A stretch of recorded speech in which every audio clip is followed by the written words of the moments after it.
Article 25 of the Constitution spells out the fundamental rights and freedoms that may not be limited. Freedom from torture and cruel, inhuman or degrading treatment or punishment, freedom from slavery or servitude, the right to a fair trial and the right to an order of habeas corpus. This last provision allows suspects or their representatives to demand the summoning of an institution holding a suspect to appear before a court of law to determine whether the incarceration is within the law. It is because of these constitutional provisions that the Security Laws Amendment Act, signed by President Uhuru Kenyatta, continues to draw criticism and debate despite several amendments that went through before it was approved by Parliament on Thursday.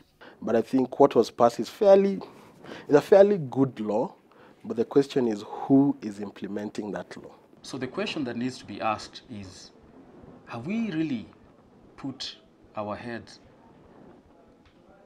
and our minds into interrogating what really is a problem? The new law holds, for instance, that the Penal Code is amended by inserting the following new section. A person who publishes, broadcasts or causes to be published or distributed through print, digital or electronic means insulting, threatening or inciting material or images of dead or injured persons which are likely to cause fear and alarm to the general public or disturb public peace commits an offence and is liable upon conviction to a fine not exceeding 5 million shillings or imprisonment for a term not exceeding 3 years or both. Critics say these clauses will limit the freedom of the media. Other clauses are deemed vague. For instance, the freedom of movement and residence under Article 39 of the Constitution shall be limited as specified under this section for the purposes of limiting the movement of persons under a lawful police supervision order. The Act, I see there have been some safeguards, but it also does not really capture the political and administrative failures between the various arms in the security forces. Like in Westgate, NIS are saying this, KDF is saying this, police service is saying this. It shows that politically under the leadership of these security forces, where the buck stops with the president, then that's where really the Act cannot cure those administrative failures. When you touch on the Bill of Rights, you're actually saying it is Kenyans who, as somebody told me the other day, the Constitution is good, but it has too many freedoms, that it is Kenyans who are enjoying too many freedoms.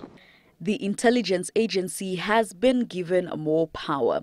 An officer of the service may stop, arrest and hand over any person to the nearest police station whom the officer witnesses engaging in a serious offence or finds in possession of any object or material that could be used for the commission of a serious offence. The National Intelligence Service can only intercept communication when following up on issues to deal with terrorism. But the question is, would they also use it for political or economic purposes? Because we always assume it's just political. But economic espionage is also a very big aspect to it.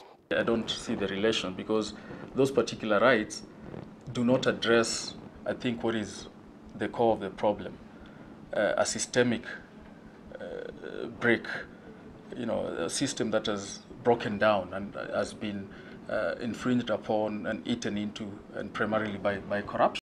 Another unresolved clause is on covert operations. The written authorization issued by a Director General under these subsections may authorize any member of the service to obtain information, material, record, document or thing and for that purpose enter any place or obtain access to anything, search for or remove or return, examine, take extracts from, make copies of or record in any manner the information, material, record, documents or thing, and they may monitor communication as well as take all necessary action within the law to preserve national security.